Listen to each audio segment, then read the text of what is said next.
चुनाव शुरू हुए नहीं और बीजेपी नेताओं ने मुस्लिमों के खिलाफ जहर उगलना शुरू कर दिया है। वोट की लालच में धर्म के आधार पर बयानबाजी शुरू हो गई है। मन से ही मुसलमानों के खिलाफ बोलकर हिंदू वोट घसीटने की कोशिश शुरू हो गई है। ऐसे बयान दिए जा रहे हैं जो सीधे तौर पर मुस्लिमों को टारगेट कर रहे हैं। न विकास का मुद्दा अहम है न ही महंगाई का, बस जाति और धर्म के नाम पर बीजेपी वोट घसीटने की कोशिश कर रही है। ये ओवैसी के डर से केसीआर हैदराबाद विमोचन दिन नहीं मना। वहीं परिवारवाद के कीचड़ में सनी बीजेपी दूसरे दलों पर भाई भतीजावाद का आरोप लगा रही है, लेकिन इस बार मुस्लिमों और परिवारवाद पर भाषण देकर अमित शाह बुरे फंस गए हैं। बता दें 5 राज्यों के विधानसभा चुनाव चल रहे हैं, दूसरी तरफ बीजेपी की जुमलेबाजी चल रही है। अमित शाह 5 राज्यों में जाकर जुमलों की बरसात कर रहे हैं। विकास के नाम पर कोई बात नहीं हो रही है, लेकिन मुसलमानों पर निशाना पूरा साधा जा रहा है। एक बार फिर से अमित शाह ने चुनाव में वोट बटोरने के लिए मुसलमानों को निशाने पर लिया और कह दिया कि सरकार में आते ही मुसलमानों को 4% आरक्षण मिल रहा है, वो खत्म कर दिया जाएगा। अमित शाह ने तेलंगाना के जनगांव में एक जनसभा को संबोधित करते हुए मुसलमानों को निशाने पर लिया और दूसरी तरफ जुमले पर जुमले बोले।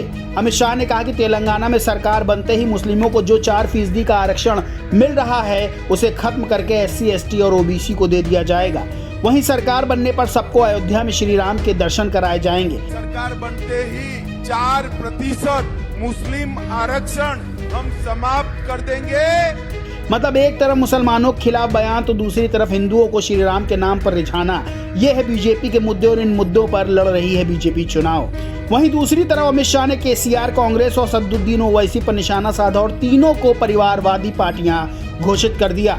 अमित शाह ये भूल जाते हैं कि इनका बेटा परिवारवाद का सबसे बड़ा उदाहरण है। जय शाह BCCI के सचिव बने बैठे हैं और अमित शाह दूसरों पर आरोप लगा रहे हैं। सिर्फ सत्ता के दम पर BCCI जैसी संस्था में सचिव बन जाना ये तभी मुमकिन है जब आपके पिता देश के गृह मंत्री हों। खैर, अमित शाह मन से खूब बोले, कहा कि मुस्लिम आरक्षण देकर तुष्टीकरण की राजनीति को बढ़ावा दिया गया है। तो सवाल ये उठता है कि हिंदुओं को धार्मिक यात्रा पर ले जाने का चुनावी वादा क्या तुष्टीकरण की राजनीति नहीं है? परिवारवाद पर दूसरे दलों को घेरना, जबकि आपका खुद का बेटा आपके दम पर एक बड़ी संस्था का सचिव बना बैठा है। बीजेपी में तो कई नेता ऐसे हैं जो सीधे भाई भतीजावाद का उदाहरण है। सच ये है कि बीजेपी के पास कोई मुद्दा नहीं है। हाल फिलहाल के चुनावों में लगातार बीजेपी को हार मिली है। बीजेपी को अपनी सरकार में महंगाई दिखती नहीं, भ्रष्टाचार दूसरों का नजर आता है, परिवारवाद दूसरों का नजर आता है, भाई भतीजावाद दूसरों का नजर आता है। दूसरा करे तो धार्मिक तुष्टीकरण, बीजेपी वाले करें तो धर्म का काम। मतलब साफ है कि दूसरों का गिरेबां मैला नजर आता है, अपना गिरेबां आज तक देखा ही नहीं।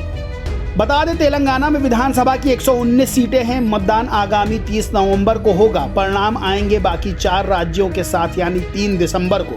राज्य में BRS की सरकार हो, केसीआर मुख्यमंत्री हैं। वहीं बीजेपी की बात करें तो सिर्फ 1 सीट बीजेपी के पास है। फिर भी बीजेपी विकासवादी मुद्दों पर बात ना करके हिंदू मुस्लिम की राजनीति कर रही है। मुस्लिम आरक्षण पर इसी तरह कर्नाटक में भी अमित शाह ने बयान दिया था। हुआ यह कि कर्नाटक में बीजेपी को हार का सामना करना पड़ा था। इस खबर में बस इतना ही। अगर खबर पसंद आई हो तो वीडियो को लाइक करें, खूब शेयर करें और चैनल को सब्सक्राइब करना बिल्कुल ना भूलें।